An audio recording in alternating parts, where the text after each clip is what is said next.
ہمارے چینل کو سبسکرائب کریں اور بیل آئیکن کو دبائیں۔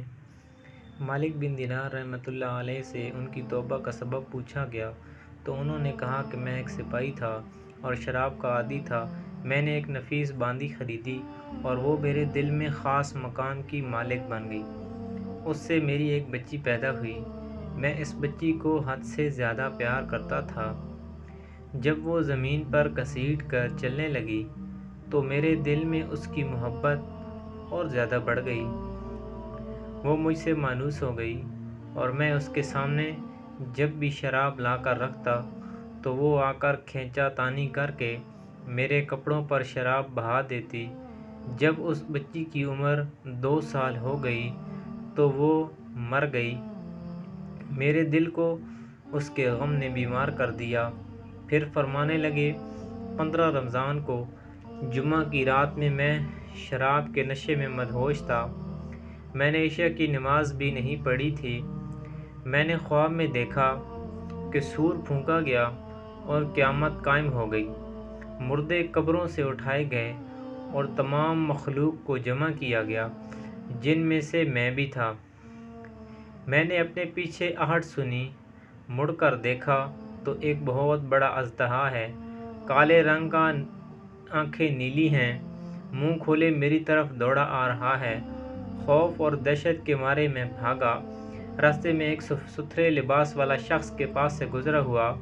میں نے سلام کہا، اس نے جواب دیا۔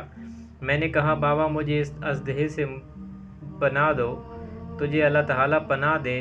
وہ بوڑھا رونے لگا اور کہا، میں کمزور اور ضعیف ہوں، یہ میرے بس میں نہیں، آگے چلو اور بھاگو، شاید اللہ تعالیٰ تیری نجات کی کوئی صورت بنا دے۔ میں آگے بھاگنے لگا اور ایک بلند جگہ پر چڑھ گیا۔ ادھر میں نے جہنم کے طبقات کو جھانک کر دیکھا، ان کی ہولناکیاں دیکھیں۔ قریب تھا کہ اس اژدہے کے خوف سے میں ان میں گر جاتا۔ مجھے کسی نے آواز دے کر کہا، یہاں سے آگے جاؤ، تم یہاں کے رہنے والے نہیں ہو۔ میں اس کی بات سے مطمئن ہو گیا اور وہاں سے واپس لوٹا تو اژدہا میرے پیچھے تھا۔ میں پھر دوبارہ اس بوڑھے کے پاس آیا اور کہا، بابا میں نے آپ سے درخواست کی کہ اس اژدہے سے میری جان چھڑاؤ، آپ نے کچھ نہیں کہا۔ وہ بوڑھا پھر رونے لگا اور کہا، میں ناتواں ہوں، البتہ تم اس پہاڑ کے پاس جاؤ جہاں مسلمانوں کی امانتیں ہیں، اگر تمہاری کوئی امانت ہو تو وہ تمہاری مدد کرے گی۔ میں نے دیکھا چاندی کا ایک گول پہاڑ ہے اور اس میں جگہ جگہ سوراخ اور روشن دان ہیں اور پردے لٹکے ہوئے ہیں۔ ہر روشن دان پر سونے کے 2 پٹے ہیں اور ان کے قبضے یاقوت کے ہیں اور آرائش موتیوں کی۔ ہر پٹے پر ایک ریشمی پردہ ہے۔ جب میں نے پہاڑ کی طرف نظر دوڑائی تو فوراً اس کی طرف بھاگا اور اژدہا میرے پیچھے تھا۔ جب میں پہاڑ کے قریب پہنچا تو ایک فرشتے نے آواز دی، پردے ہٹاؤ، دروازہ کھول دو اور سیدھے کھڑے ہو جاؤ، شاید اسی حاجت مند کی یہاں کوئی امانت ہو جو اسے اس کے دشمن سے نجات دلائے۔ میں نے دیکھا پردے ہٹ گئے اور دروازہ کھل گئے اور ان روشن دانوں سے بہت سارے بچے میری طرف جھانکنے لگے، ان کے چہرے چاند کی مانند تھے۔ اسی دوران اژدہا بھی میرے نزدیک پہنچ چکا تھا۔ میں اس وقت حیران رہ گیا جب ان میں سے ایک بچے نے چلا کر کہا، ابے سب آؤ، اس کا دشمن اس کے قریب آ گیا ہے۔ چنانچہ وہ جوک تر جوک کھڑے ہو کر جھانکنے لگے۔ اچانک میری وہ بچی جو مر چکی تھی وہ بھی ان کے ساتھ جھانک رہی ہے۔ جب اس نے مجھے دیکھا تو رونے لگی اور کہا، ہائے یہ تو میرا باپ ہے۔ پھر اس نے نور کے جھرمٹ میں تیر کی تیزی کے ساتھ چھلانگ لگائی اور میرے سامنے آ کر کھڑی ہو گئی۔ اس نے اپنا بایاں ہاتھ میری طرف بڑھا کر میرا دایاں ہاتھ پکڑ لیا اور اپنے دائیں ہاتھ کو اژدہے کی طرف بڑھا دیا تو وہ بھاگ گیا۔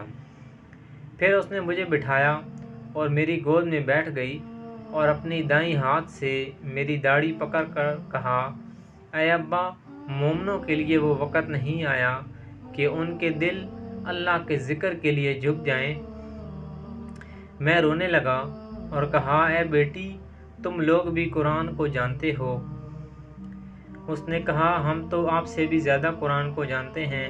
میں نے کہا اژدہے کے بارے میں تو کچھ بتاؤ جو مجھے ہلاک کرنے کے در تھا۔ اس نے کہا وہ آپ کا برا عمل ہے جس کو آپ نے طاقتور بنایا اور وہ آپ کو جہنم کی آگ میں ڈبونا چاہتا ہے۔ میں نے کہا اس بوڑھے کے بارے میں بتاؤ جو راستے میں ملا۔ اس نے کہا وہ آپ کا نیک عمل ہے جسے آپ نے اتنا کمزور کر دیا کہ اب وہ برے عمل کا مقابلہ نہیں کر سکتا۔ میں نے کہا اے بیٹی تم اس پہاڑی میں کیا کرتی ہو؟ اس نے کہا ہم سب مسلمان کے بچے ہیں، یہاں قیامت تک رہیں گے، تمہارے انتظار میں ہیں، جب آپ آؤ گے تو ہم آپ کی سفارش کریں گے۔ مالک بن دینار رحمۃ اللہ علیہ فرماتے ہیں میں گھبرا کر اٹھا اور اٹھ کر شراب چھوڑ دی اور اس کے جتنے بھی برتن تھے سارے توڑ ڈالے اور اللہ تعالیٰ سے توبہ کی، اور پھر فرمایا یہ خواب میری توبہ کا سبب بنا۔ معلوم ہوا کہ اولاد اگر بچپن میں فوت ہو جائے تو مایوس نہیں ہونا چاہیے بلکہ اللہ کی مرضی پر راضی رہنا چاہیے، کیونکہ یہی نابالغ اولاد آخرت میں کام آنے والی ہے، جیسا کہ اس واقعہ سے سبق ملتا ہے۔